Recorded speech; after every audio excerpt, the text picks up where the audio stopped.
We are recording. So good morning to everyone, Good both here morning. and those who are watching on the cloud. We are going to continue. I hope everyone had a very nice Purim last week. Oh, yeah, we did. Good. We had a nice Purim at the synagogue, lovely crowd. And now we're just getting in Pesach mode, shall we say. Yeah.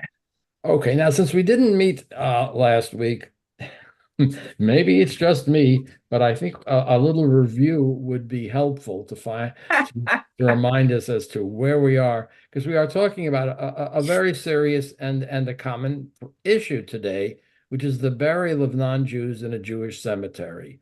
The general categories we'll see, which are spoken about specifically. There are really three categories that we'll see. Of course, the spouses. Um, some who do not convert, and there are some who convert under the auspices of the reform or conservative movement, which may create issues with Orthodox rabbis. Children, because we have both, again, children who do and don't convert, plus children who are patriarchal Jews, which are not officially accepted within the conservative or the conservative movement, but are or nor in Orthodoxy.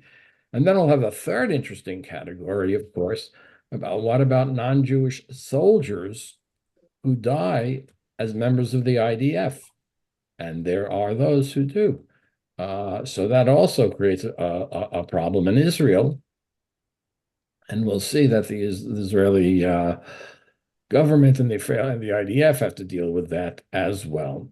Um, so we will go into those categories. I have a quick question. Yeah. What about Jews being buried in a non-Jewish cemetery?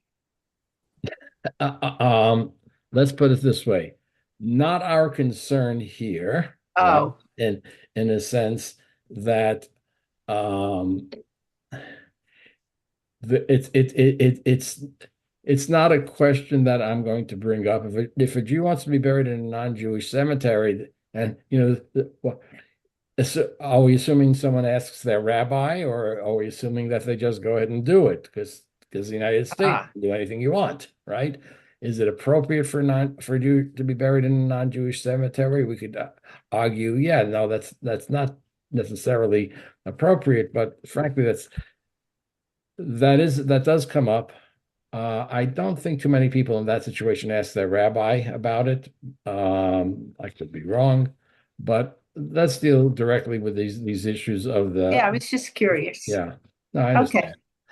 yeah, thanks. These issues are very serious issues. I remember among some colleagues there was some discussion of this just very recently.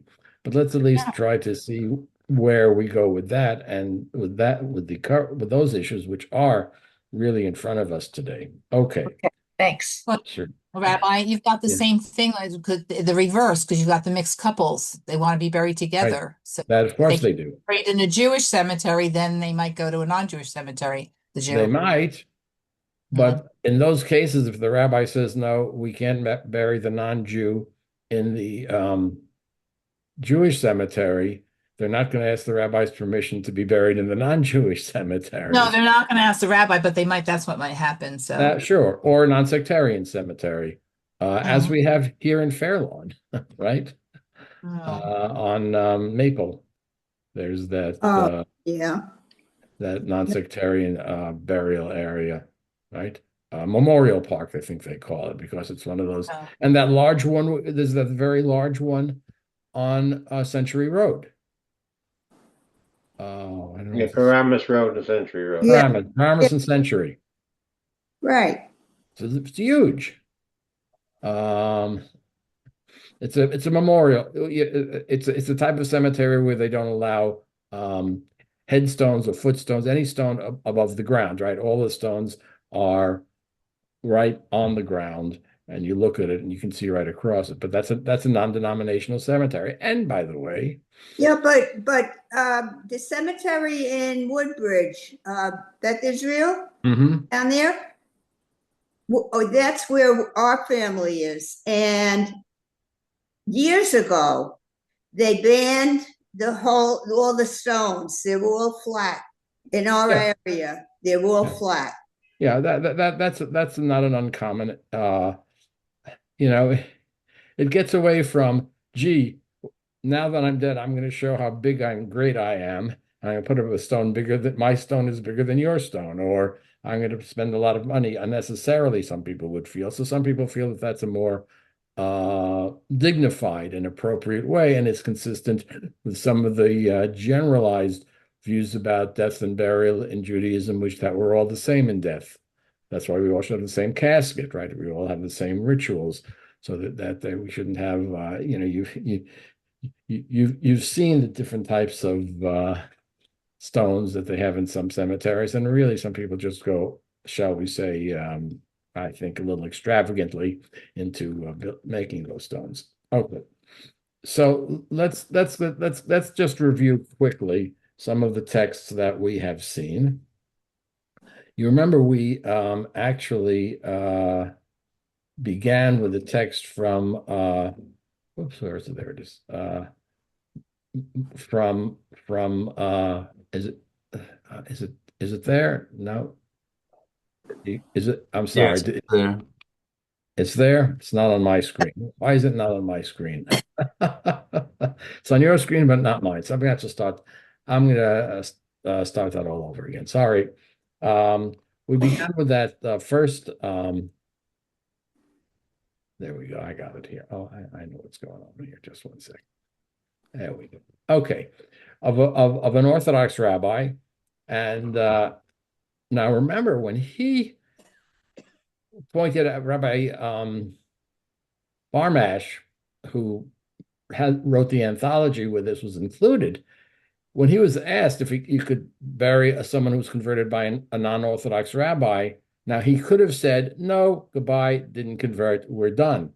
But you notice the vehemence of his response, which we looked at. This is a completely unpleasant. It is impossible to sustain Judaism except through war and stout-heartedness. Did he have to say that? There are boundaries one cannot transgress with indifference. Conversion conducted by the liberals is truly only a joke lacking any meaning, and it elicits scorn from the best Christians. I'm not sure where he gets that from. One who marries a convert of this type knows in his soul that his deed throws dirt in the eyes of his fellow creatures. Huh. Remember we talked, why is he so vehement about this? Any suggestions? Well, he's living like in the modern world. The Jewish community is now engaged in the non-Jewish world in a way in which assimilation occurs, and he's afraid, it's going to destroy Judaism. People, if this happens, the boundaries between Judaism and the non-Jewish world are going to evaporate, and the Jewish world is going to disintegrate. Therefore, you have to be absolutely, there's a statement in the Mishnah that says you should make a fence, a siag around the Torah, right? You want to be sure people don't do things that are inappropriate. But in some parts of the Orthodox world, they want to make a fence, a moat, a high wall. In other words, this distinction is such because there's a concern in the modern world that these distinctions are being lost. Okay, so we saw that. We saw that there was also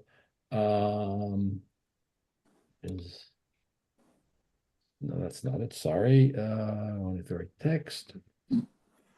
That among the where is it? There, no, that's sorry. Oh, I apologize. I thought I had opened. There it is. There it is. That in the Orthodox world, let me just find the right. I'm sorry. I need to find the right text. Here's a oops. No, okay. Is the share? Can you see Yes. that? Ask the rabbi, non-Jew in a Jewish cemetery. Is Yes. that Right. Yeah. okay? This was came out of the Jerusalem Post just a few years ago, 2010. In many societies, burial grounds delete cultural affinities. Within Jewish communities, the Chevra Kaddish ensures that all corpses have appropriate burial. Okay, and so on. Now, let me just this large. There we go. There we go. Okay. Now, we did see occasionally text that says we must bury non-Jewish dead among the Jewish dead. Nachmanides noting that Joshua insisted on burying defeated Canaanite kings. Further, the abandonment of any corpse violates biblical provision. The Talmudic imperative was historically understood to require the burial of non-Jews, even if no non-Jew had died, no Jew had died with them, but not in the same cemetery. That's not what the text says, right? Somebody is interpreting the text to say not in the same cemetery, but it doesn't say that in that text, does it? Some commentators suggest that this separation stems from a legal sentiment that ordained burial separations between different Jews, right? In other words, we did see a text that said, oh, you shouldn't bury someone who's really, really righteous next to someone who wasn't so righteous. But note, these are later interpretations of a text that is not clear about this. So these later interpretations at a time when ultimately you had Jewish cemeteries. Remember, in ancient times, you had family burial plots, the Kevat Machpelah. But at some point, you did have, Jewish cemeteries. But the later scholars are trying to understand what this means, bury non-Jewish dead along with Jewish dead. And it is true, it is not clear. So the later scholars are adding some interpretations, again, increasing this sense of separation. Right? The Talmud asserts that one should not bury someone evil next to a righteous person. Well, you might find that somewhere, but I'm not sure. Even as I recall, there was a cemetery in Krakow, and some of the greatest scholars of the Jewish medieval period are buried there. I'm not so sure they were, and I saw those graves, and I'm not so sure they were careful about people being next to these great scholars, what the level of righteousness was among those who were next to it. People should be buried next to those of similar religious status, with the very pious separated from the less pious. I don't know how long that was held, or that was the realia. Okay. Earlier sources deemed the principle a more general custom. Maimonides omits it. The implementation of this principle was not always observed. So we can't even go from the principle that, oh, you'll have to bury the real righteous people next to only people who were really righteous. That just wasn't followed, right? In modern times, the separate burial of Jews has become complicated by greater social intermingling and hyphenated identities with competing cultural affiliations. Yeah, there are secular Jews out there. Can a secular Jew be buried next to a religious Jew? Well, it doesn't seem that they really follow that. Since the rabbinate controls funeral rites, now this is in Israel, Israel has faced this challenge with regard to burial of non-Jewish soldiers. What about non-Jewish soldiers who, they fight for the IDF and they're killed in warfare? You're not going to bury them in the Jewish cemetery. Some of you have been to Israel. You know how beautiful and well kept those cemeteries are for the soldiers, right? They're very, very striking.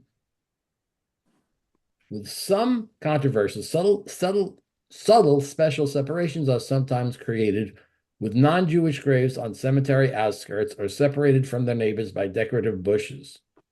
And we'll see, when this question of non-Jewish soldiers arises, those are sometimes used to separate in a military cemetery, a separate part for those who are not Jewish.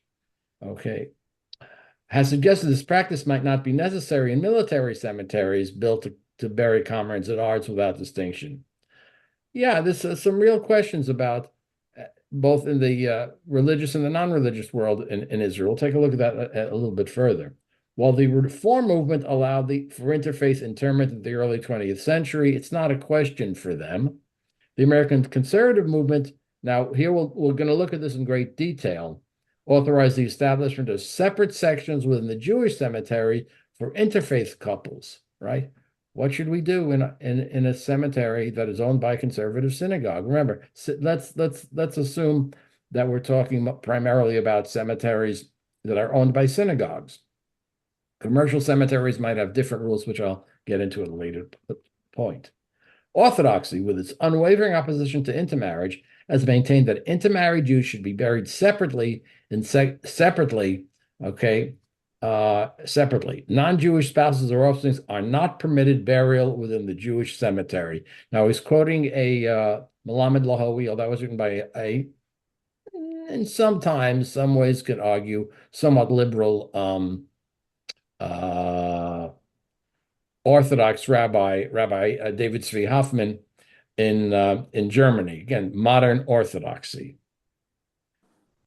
When a cemetery was controlled by those who allowed for interfaith interments, Rabbi Moshe Feinstein, an American Orthodox rabbi, demanded that a separate section cordoned by a short wall be granted for those who wish to follow classical burial rules. In other words, you really have to make a separation. That's what he's claiming. And then they're talking about a more complicated case, non-Jews who died before completing their conversion, with most accepting burial within a Jewish cemetery. I had a case like that. I will admit I did not know all of these rules at that time, nor did I find them. I had a woman who was about to be converted, finished all the studying, just needed to go to the mikveh, and tragically died in an accident. And at that time in Nashville, again, the cemeteries were owned by the synagogues. My synagogue, the West End Synagogue, owned a cemetery. Actually, there were, well, at that time, two cemeteries. One owned by the Reform congregations, and across the street, there was one cemetery owned by the Orthodox and conservative synagogues. That cemetery had a roadway that separated the Orthodox and conservative sections. And we buried this woman who had not fully finished her conversion in the Reform cemetery. Had I studied further, I will have to admit I made a mistake. That had I gone more deeply into some of these sources, which I was unaware of at the time, I would have allowed her to be buried in the conservative cemetery in Nashville. Okay. Okay.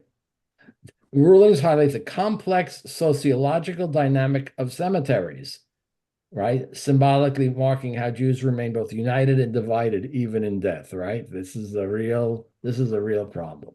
Okay. So we've seen that that's one Orthodox view. I want to take a look at another Orthodox view. Why are there different cemeteries for conservative, Reform, and Orthodox? Well, Okay. They're all Jews. Okay, what often happens in communities, is the share up there? Yes. Okay. And typically, when a Jewish community is formed, now let's take the example of New York City. What was the first what was the first synagogue? Anyone know? Shari Sedek. Nope. Well, is that the Sephardic one? Right. It's the Sephardic one. And where Yes. was they? When the Dutch were there, they were in Lower Manhattan. Right. So when that happens, when a Jewish community is founded, there's a synagogue, and then the synagogue gets land for a cemetery. So the typical, again, remember, New Jersey and New York are not typical. People don't forget that. They always think that just because it happens in New York or New Jersey, that's the way it is all over the United States. Not true. As I always like to say, I grew up thinking that it was a law Mimoshe from Sinai that the national network NBC had to be Channel 4. Guess what? That's not true. So that the cemeteries were typically maintained, owned by the synagogues.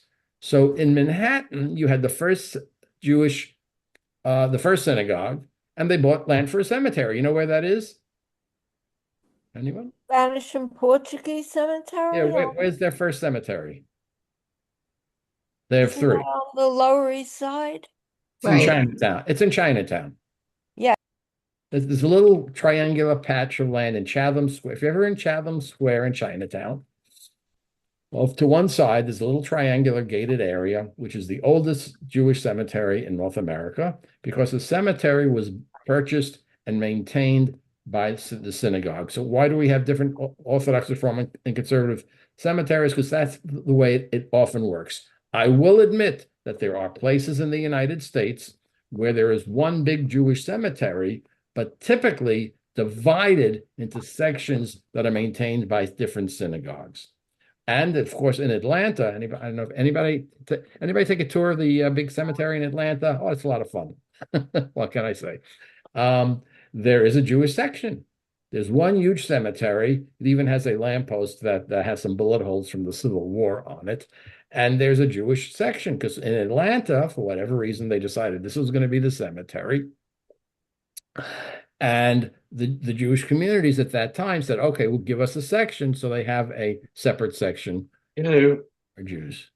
All right. But typically cemeteries are owned by synagogues, which is what we have. And that again, Nashville is probably a very common situation as another. And when a new congregation was founded in Nashville while I was there, a new Reform congregation, they bought a plot of land.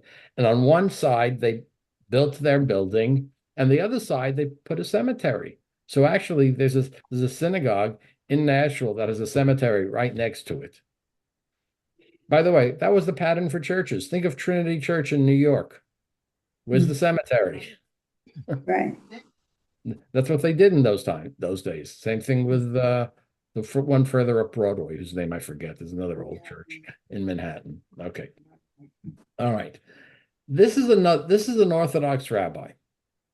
Now, this Orthodox rabbi is a very liberal Orthodox rabbi. Okay. Rabbi Dr. Shmuley Yanklowitz, president and dean of the Valley Beit Shalom, founder of Uri L'Tzedek.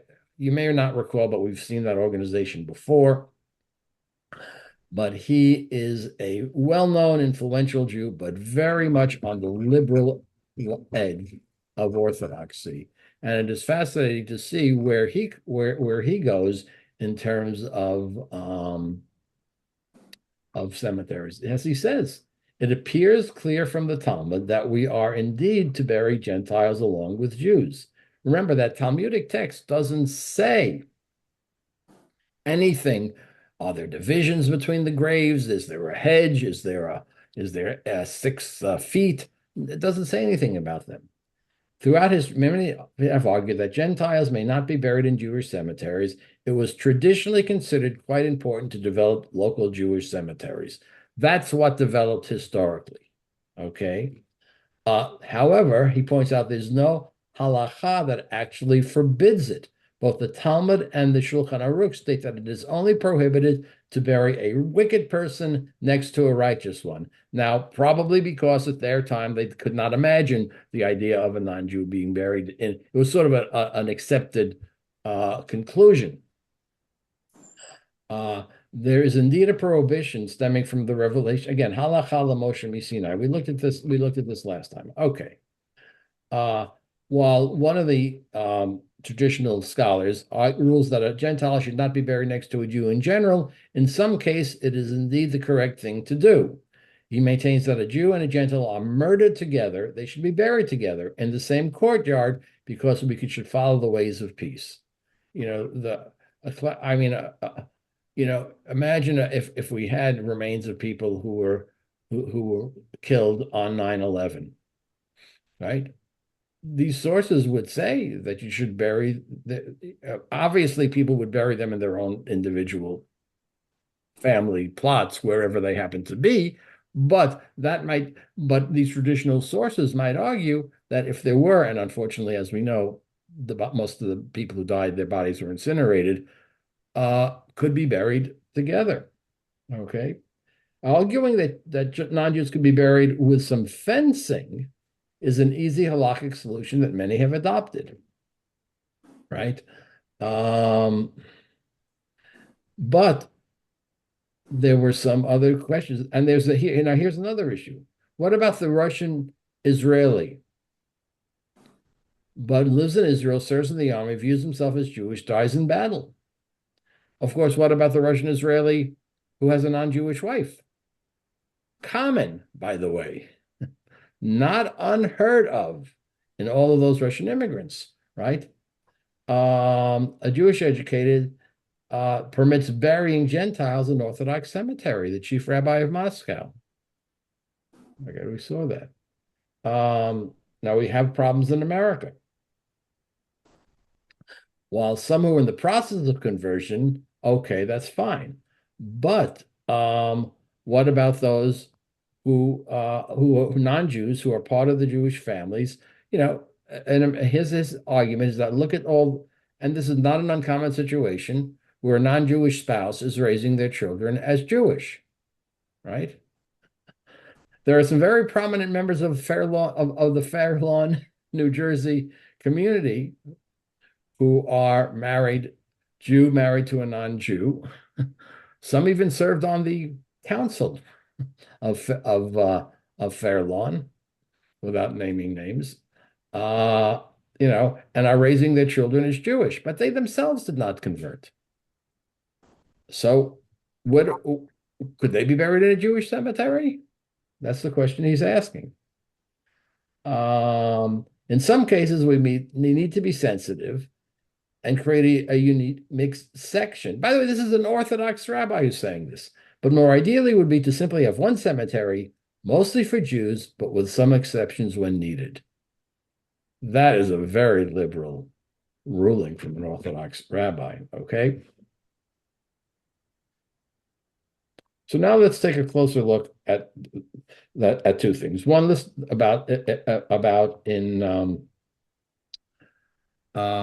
Israel.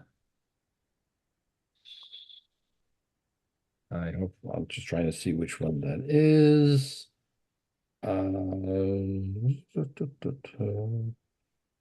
Okay, well, let's take a look. One view in Israel. Okay, so we know that Israel has its own issues.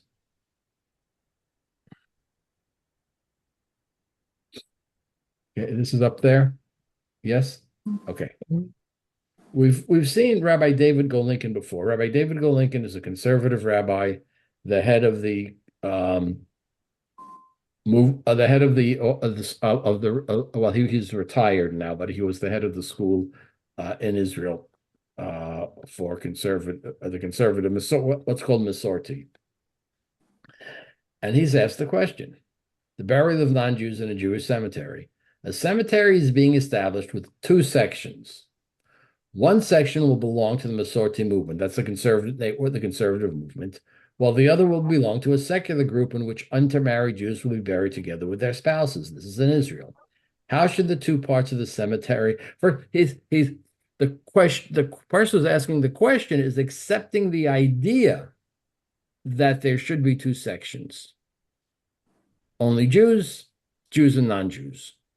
So he's already accepting that there should be two different cemeteries, but he's asking the question, a fence, a road, how tall a fence, how wide a road? And here's the response. There is no clear Talmudic source which requires separation between Jewish and non-Jewish tombs. We've seen that, right? Later on, that comes in. Yet there are several good reasons for requiring physical separation. One, this has been the custom of our ancestors for thousands of years. Okay, if you say that, but you have to first say, I can't tell you that's because the Talmud said so. The Talmud did not say that. Two, if one wants to cancel an ancient custom, one has to prove that it is a bad custom. Okay, we have an ancient custom of Jewish cemeteries with only Jews. Three, this ancient custom is an example of what Professor Yaakov Katz calls the ritual instinct of the Jewish people. Jews knew instinctively that Jews and non-Jews should be buried separately. There's something that just feels right about that. It's like saying at the end of Shiva, you get up and you walk around the block. Right? Where does it say that in the Talmud? The answer, of course, is that it doesn't. But there's something that ritually just seems right about doing that. Okay? If you didn't get up and walk around the block, your Shiva is still over, right? But it does have that feeling. Now, where were they going? 4. In most countries where Jews reside, the rate of intermarriage exceeds 50%.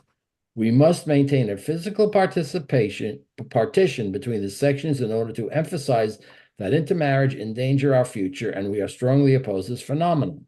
The two sections of the cemetery should be separated by a wall or bushes 10 tefachim, okay, 96 centimeters, that's 1 meter. A meter is about 3 feet, right?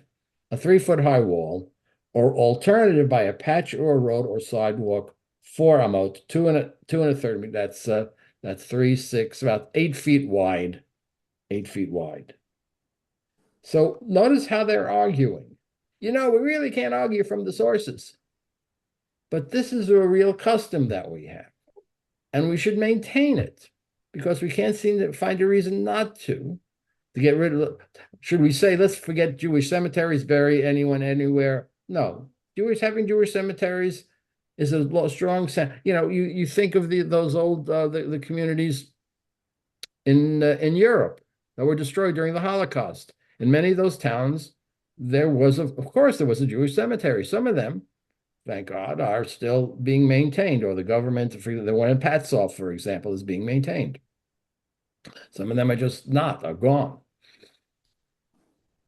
And then, to me, what is fascinating, this is the conservative movement in Israel. So remember, Israel is different from the United States. Intermarriage rates aren't what they are in the United States. And yet they say, let us hope and pray that the phenomenon of intermarriage will disappear so that in the future we will be able to build cemeteries without partitions. What do you think of that last sentence? That's gonna help. Pipe dream. Pipe Yeah. dream. Exactly. What world does he live in, right? Yeah.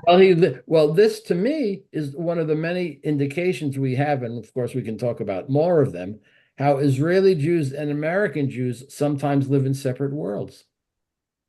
And that we are worried that American Jews should get to know Israel, but shouldn't we be worried that Israeli Jews should know something about America? Okay, yes, Rini. I don't think what happens after someone dies influences whether they get married to a non-Jewish person at 24. I think you're right. If you said to someone, you shouldn't intermarry because you won't be buried together in the same cemetery. Oh, no.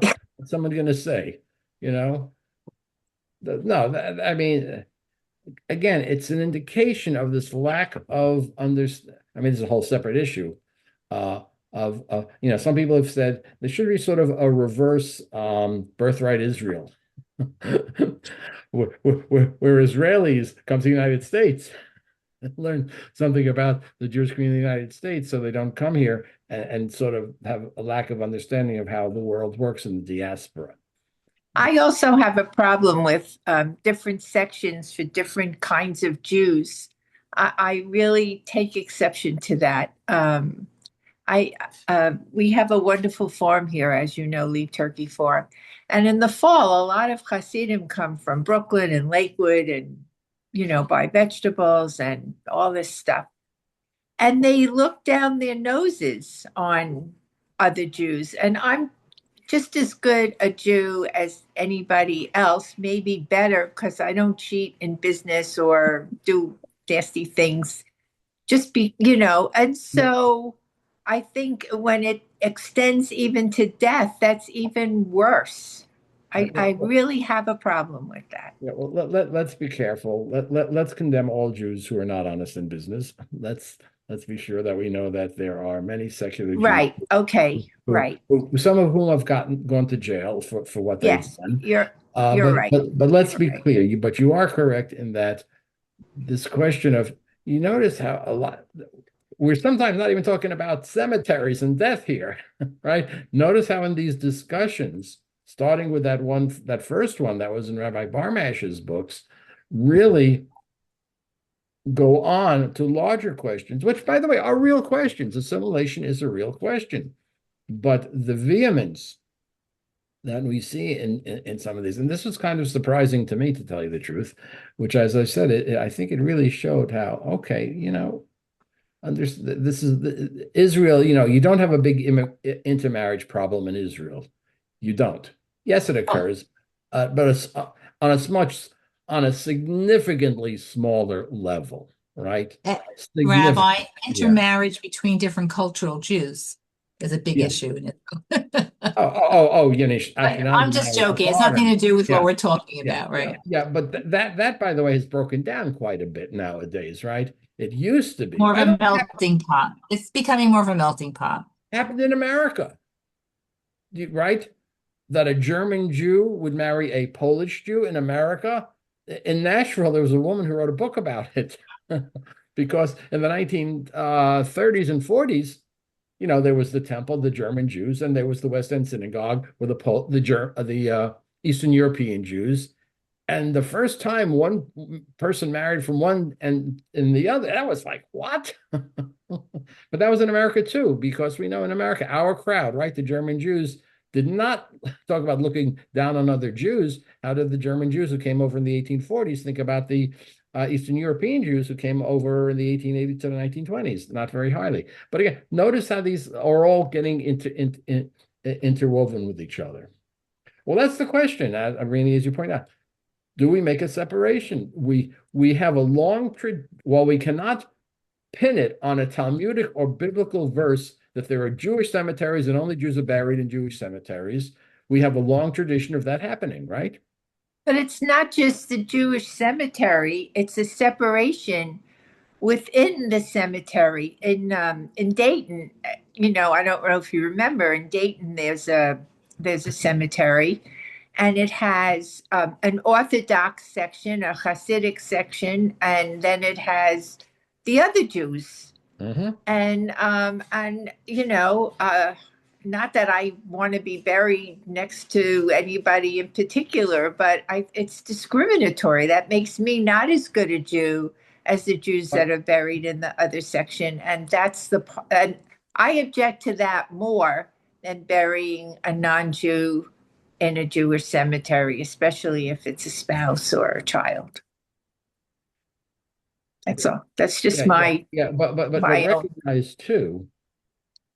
Recognize also, number one, by the way, that's Dayton, New Jersey. Those of you who were thinking she was talking about Ohio. Oh, well, sorry, Dayton, New Jersey. which is about 60 miles south of here, I guess. I don't know. Yeah. Guessing here. Yeah.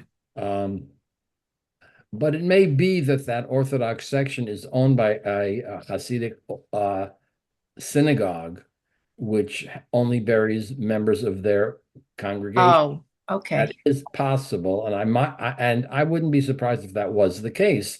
I see. Okay. Again, in the traditional pattern of synagogues owning cemeteries, as opposed to a cemetery being the concept.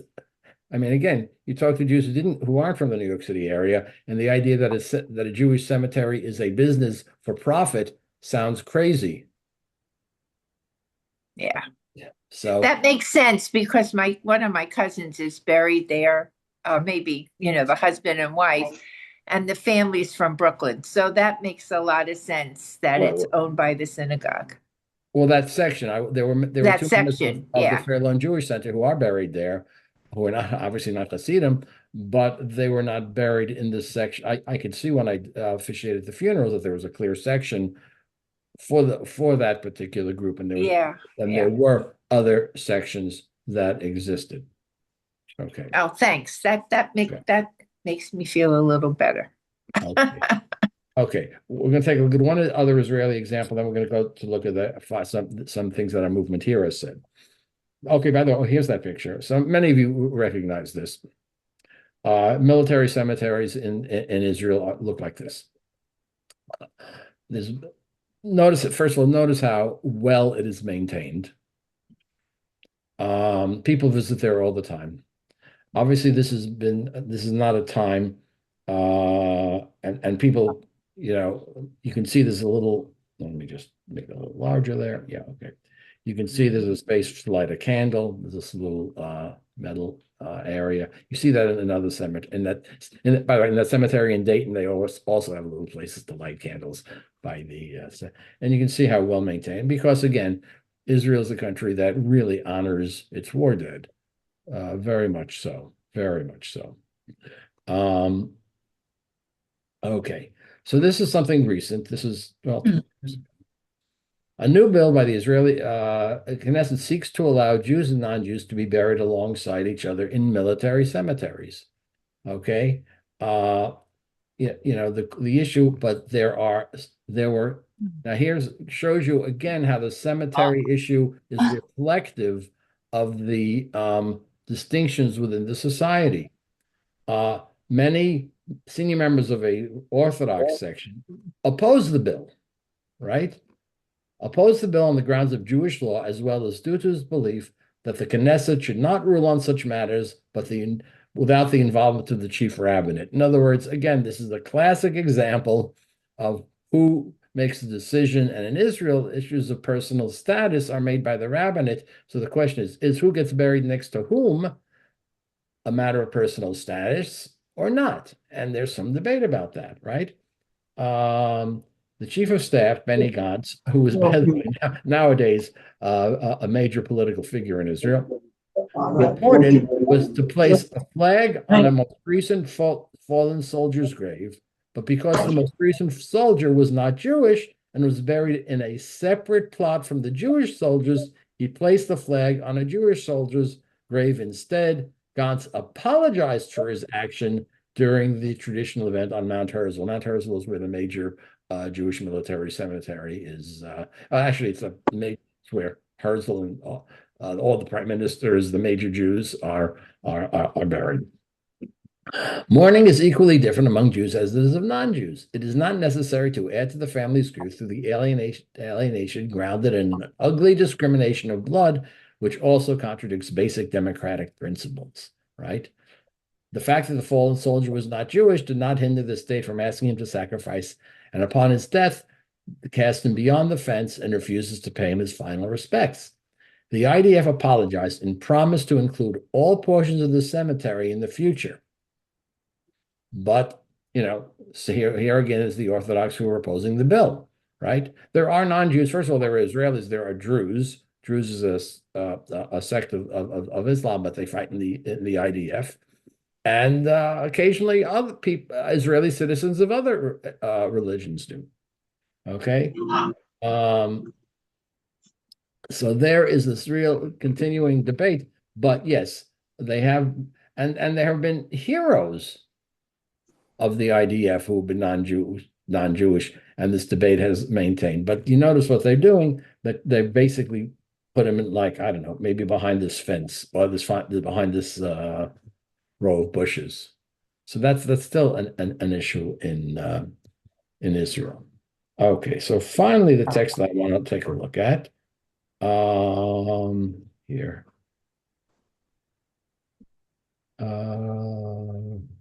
Here we go. This is the most recent conservative movement statement on this. This is in great detail. This is 2010.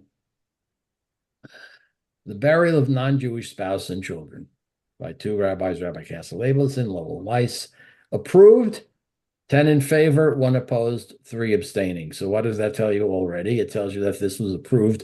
The overwhelming number of rabbis on the Committee of Jewish Law and Standards voted in favor.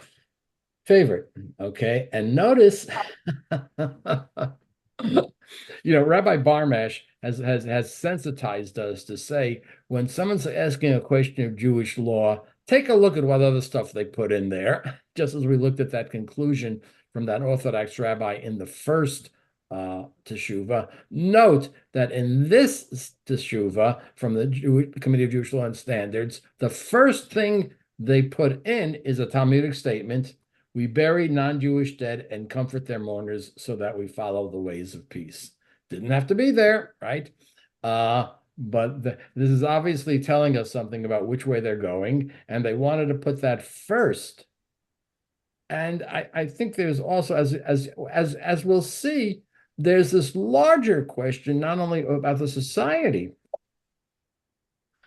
but how the Jewish community views non-Jews, right? If you were growing up in parts of Eastern Europe, a good number of those non-Jews you might be growing up around were clearly not favorably disposed towards Jews. There were a lot of anti-Semitism there, right? And that was true in many places in Eastern Europe, true in some places in Western Europe as well. But notice they begin, why did they start with that? Why did they put that Talmudic, they didn't even give you oh yeah, they did. Here it is, Yeridea. That's from the, well, that's where this is from, but this is from the Talmud. All right, why did they put that there? Buy it. Yeah. Well, yeah, but why put that phrase at the head of this responsa? Because peace in the house is more important than tradition.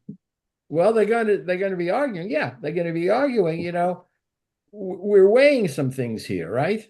We've seen and we'll see in this teshuvah this question of, yes, there is a long tradition of separate Jewish cemeteries, but there's also a Talmudic quote that talks about something else. Now, what that something else is, they will try to do two things. Number one, look at that when we say there's a long tradition of having Jewish cemeteries, what that means.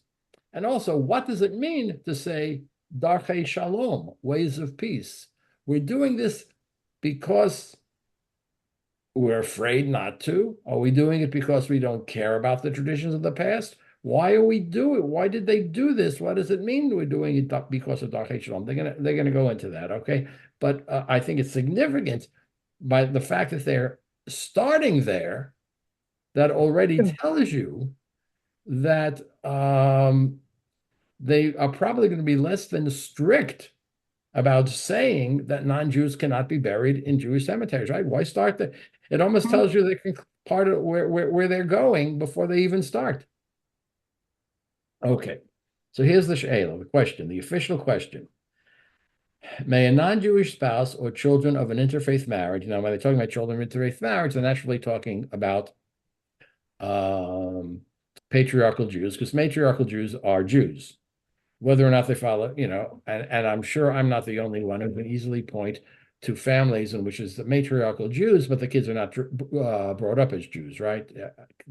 I don't think it's hard for many of us to think of occasions like that. And even second and third generation. What about someone whose mother was Jewish, did not grow up as a Jew, a woman, who then has children? So now the mother is not brought up as a Jew, and then she has a child who was also not brought up as a Jew, right? So traditionally, is that person a Jew?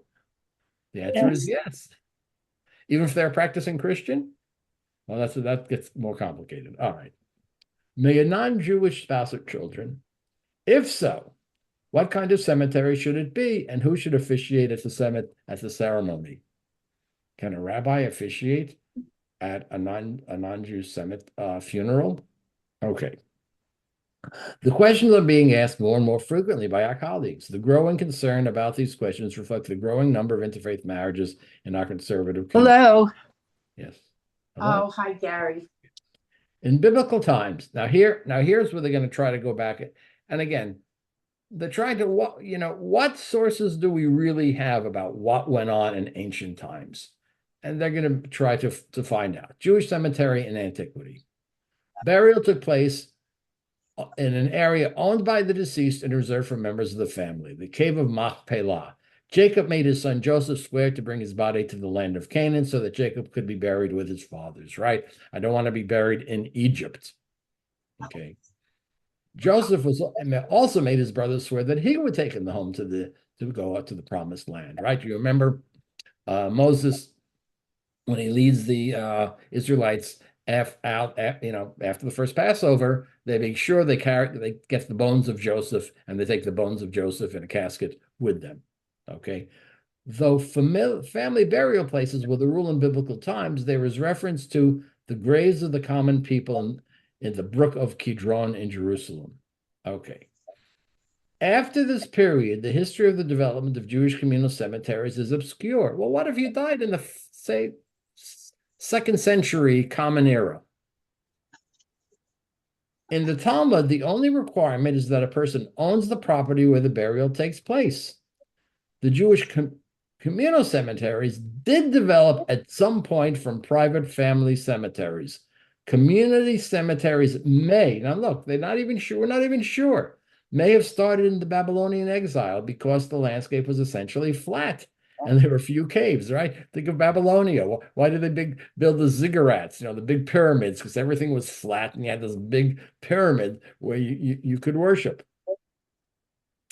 Okay, there weren't so many caves, right? People used caves. And by the way, if you go to Israel today, there are a lot of caves you can walk into. Beit Shean. Anyone ever been to Beit Shean? Those are caves that were where people were buried. Okay. And that will seem to be common. And by the way, in Jerusalem too. I remember I have a book of walking tours of Jerusalem. I was walking around and there was the kids' playground. And right on the side of the kids' playground, with a fence in front of it were a bunch of caves that were used in ancient times as burial sites. Okay. Through the Middle Ages and into the modern era, Jews developed cemeteries. Okay, we know that happened, obviously, by obvious. Certainly, we see them going way back in the Middle Ages. Exactly when, there's no landmark. This was the first Jewish cemetery developed, whatever. Okay. Our rabbis put a holy obligation on the children of Israel to have special graveyards for themselves, that they should own the ground, and even small communities should be strict about this, so they do not send their dead to another city. So when small Jewish communities were founded, and that's why in small towns all over the United States, you sometimes have Jewish cemeteries. By the way, in northern New Jersey, you know how many little Jewish cemeteries there are that the synagogues bought? There's that one on Midland Avenue. There's one in Saddlebrook. There's one right next to the parking lot at Newark Airport. I went to the funeral there. So there are a lot of Jewish cemeteries all over. Communities, they established a community. One of the things they did was buy land for a cemetery. Okay. It was not until the 19th century that Jewish cemeteries became part of the largest community. Okay, and there were standards. Okay. Right. Okay. The basic source. Here's that source that we saw. We support the indigent of non-Jews with the indigent of Jews, and we visit the sick of non-Jews with the sick of Jews, and we bury the dead of non-Jews with the dead of the Jews because of the ways of peace. That's the Talmudic source. That's it. Okay. It is, Ukvarim mete nicharim im mete Yisrael mipnei darche shalom, ways of peace, right? Okay, whatever that means. So Rashi says, not in Jewish graves, rather we can involve ourselves with the burial when they are found killed with Israel. Now, Rashi is supposed to be giving us an interpretation that he has learned, and the interpretation that he has learned that goes back before him. But we don't know exactly where that came from, but it generally is going to be seen as reflecting the traditional understanding of the text. Okay, so this suggests that what the text is talking about is not a common cemetery, but rather common burial practices. Oh, somebody died. We need some help digging the grave and taking care of the body. Let's work with the non-Jews and do that. Rashi makes it clear that non-Jews are not to be buried in Jewish graves, and we involve ourselves in the burial of non-Jews when they are found side by side with Jewish dead. Okay. How does he know that? What's the interpretation? Is he basing it on text? Was that the way it was done? Like I said, probably was that the way it was done. He was understanding. Maybe there were some other texts. Okay, now here's another text. And I'll see how far we go. In a city where there are both Jews and idol worshippers, the charity collectors collect from both Jews and idol workers for the sake of peace. We provide sustenance for the poor and the idol worshippers and the poor of the Jews for the sake of peace. We eulogize and bury the dead and idol worshippers for the sake of peace. And so, in other words, this talks about, but not with. Notice this text says, sorry, go back there. With. Let's go back. Let's go far. I don't want to go back. I'm sorry. No, I'm sorry. Where's the text? Sorry, I lost track of it. Yeah, here it is. Okay. We bury the dead with the dead of Israel. Now, what does with the dead of it? See, that's the question they're going to interpret. With meaning same cemetery, or with meaning, well, we have a joint Chevra Kadisha. Jews and non-Jews work together on burying, and they bury them, but they bury them in separate places. So the question is, what does this mean? Okay. Okay. How does this interpret it? Let's take a look at a couple of interpreted. Okay. We bury the non-Jewish dead with the dead of Israel, and we comfort their burials for the ways of peace. According to Rashi, we do not bury them in Jewish cemeteries, but we involve ourselves in the burial just like we involve ourselves in the burial of Israel. Okay. If I say a common Chevra Kadisha was the group that prepared people for burial and took care of the bodies and so on. Okay. Okay. And in some of the texts, they leave out the words with the dead of Israel. Okay. It is permitted to support their poor, bury the dead, and eulogize them for the sake of peace. There's only one commentary who talks about burying them together. Let's look at the last page. It is to teach that just as we support the non-Jewish poor by themselves, even when there is no Jewish poor, we can bury the non-Jewish dead by themselves wherever they are found, even when there are no Jewish dead. And just as we support the non-Jewish poor together with the Jewish poor, we can bury the non-Jewish dead together with the Jewish dead. So here we see some commentaries are saying, yes, we bury them together. And some commentaries are saying, no, we don't bury them together. Okay. And if we find their dead killed with Israel, we can bury their dead in the graves, i.e. cemetery of Israel, even though somebody else says that we don't. Okay. However, we can bury the non-Jewish dead with the Jewish dead in the same courtyard for the sake of peace. When they say courtyard, they're probably meaning they didn't have necessarily a term for cemetery. Okay. Okay. Even though Rashi limits the applicability of the Gemara to situations where Jewish and non-Jewish dead are found together, a number of traditional commentaries permit the burial of non-Jews even where there are no such Jewish dead. And the Bach, this one commentator, goes even further and permits the burial of non-Jews in the same courtyard cemetery where Jews are buried. So we see that, yes, it developed that there are separate Jewish cemeteries. And it's true, most of the commentaries say, even though we have that Talmudic phrase, the Talmudic phrase only talks about caring for the dead as opposed to physically where we bury the dead. Okay, and I think our time is about up.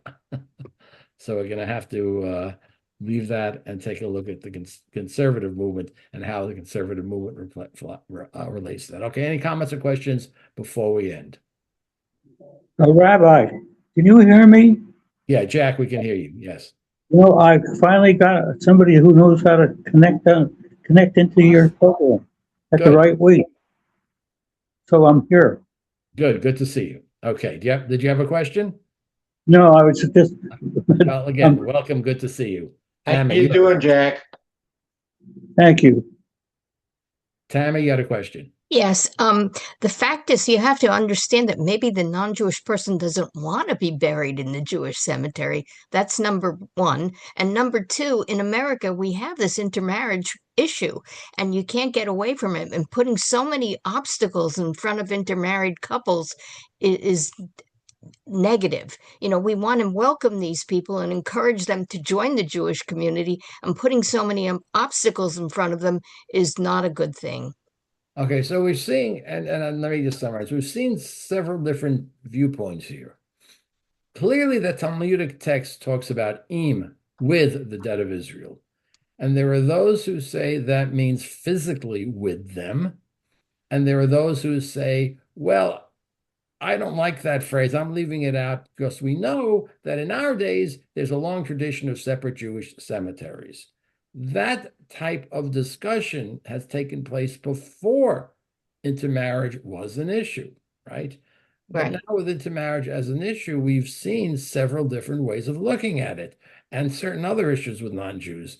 Those within the Orthodox world who are so vehemently opposed to it, and even I would say, look at those conservative rabbis in Israel, that they are afraid that this weakens the distinction between Jews and non-Jews and weakens our opposition to intermarriage. And we, I think, could argue persuasively that where they're buried is not going to make a difference in terms of their choice of a spouse.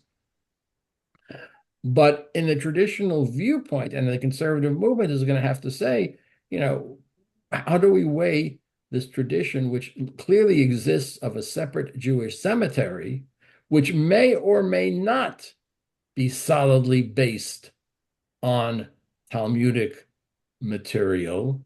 What do we do today? And that's what we'll look at next time. Okay. Rabbi, where do these mausoleums come into the discussion? As Because I said, the concept that Jewish burial is bound by certain traditional rules is not something like many Jews believe in, just as many Jews do not believe they're bound by the rules of what they eat, right? So many Jews don't feel bound by the traditional Jewish rules. Two, mausoleums are very profitable. that's right. But we had that discussion years ago when I realized that this huge mausoleum was being built down in Beth Israel. And we discussed this whole thing. Not only did they build a big one, they built a second one, right? A couple of years ago, they added on Yeah. And where did this come? If you don't mind staying a few more minutes, I think it comes from several things. One, clearly, this is not a Jewish tradition, although they claim, look at what happened in ancient times. They put them in the caves. Yeah, they put them in the caves, but they were underground. This comes from non-Jewish sources. The idea of a mausoleum is that you're going to have something so the body will not disintegrate naturally. After all, what happened to Lenin's body? But the idea of traditional Jewish law is that we came from dust, we go back to dust. The body will disintegrate naturally, which is also why we are opposed to embalming. And and I've heard people say, gee, I hate to think that my body's going to disintegrate. And my answer to that is often, one way or another, it's going to go, Well, it's only a matter of time. That's right. You put them in a mausoleum, that's not going to be forever. But there are people who I've heard, oh, the horrible thing, putting the body in the ground. This is a long-standing Jewish tradition. It's profitable for the cemeteries. And again, because and non-Jews are buried there. They have a separate non-Jewish mausoleum in Bethel Cedar Park. If you notice on Bethel, but what about down in Beth Israel? Yeah, that's what I'm saying. I see names on those that they're not Jewish. Okay, listen, I don't. There's a difference between the goal of a non-Jewish of a cemetery that is run as a business is simple: make money. It's a business, right? So whether they are when a synagogue has a cemetery and owns the cemetery, then the rules of the synagogue will rule in the cemetery. So you will have Reform cemeteries, which will bury non-Jews. And I've even seen mausoleums in Reform cemeteries. Right. But in the United States, with the profit and with an incentive, a serious incentive, and frankly, with Jews being affluent enough to afford those things, there's a market. And when there's a market, there are entrepreneurs. Yeah, Tammy. There's a bigger Jewish problem, and that's when the second wife or the second husband dies.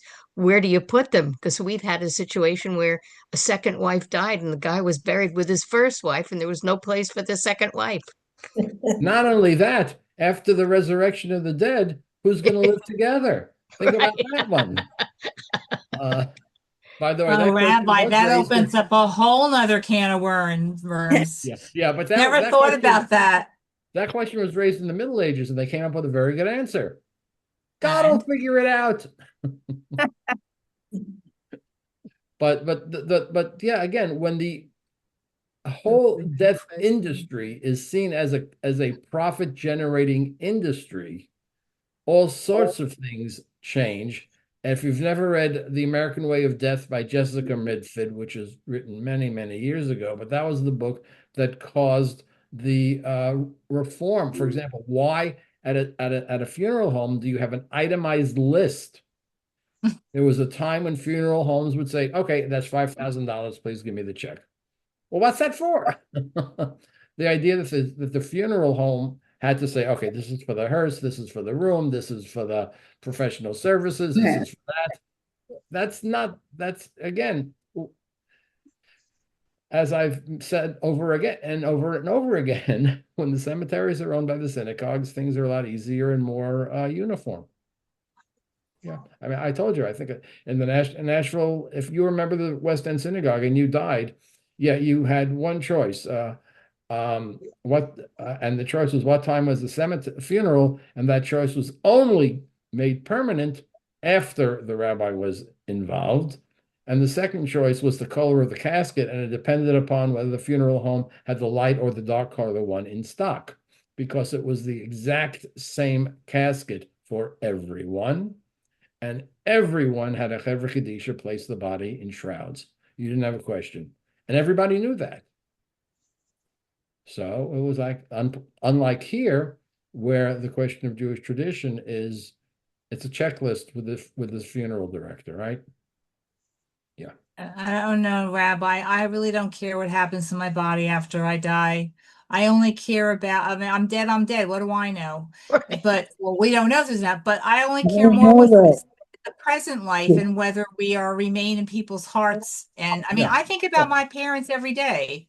I mean, Yeah, like, I well- don't need to go to the cemetery even, you know, it's Well, like, yeah, well, that's the question with Judaism is very much this world oriented. We're not so oriented about the next world, which brings up the other question of cremation, which which is another, which again is something that is prohibited by traditional Jewish law, but is again becoming very common nowadays. As a matter of fact, in the non-Jewish world, cremation is a very high percentage of people who are cremated in the non-Jewish world. Okay. Anyway, we got a little off topic. But we'll return to this topic. We'll take a look at the conservative movement and how this teshuva and what conclusion they come to for this question when we meet next week. Everyone enjoy the weather. Have a good day. Thanks, you You too. too. Thank Thank you. you. You too. Bye, Bye. everyone. Yasher Koach. Good to see you. Good to Thank see you. you.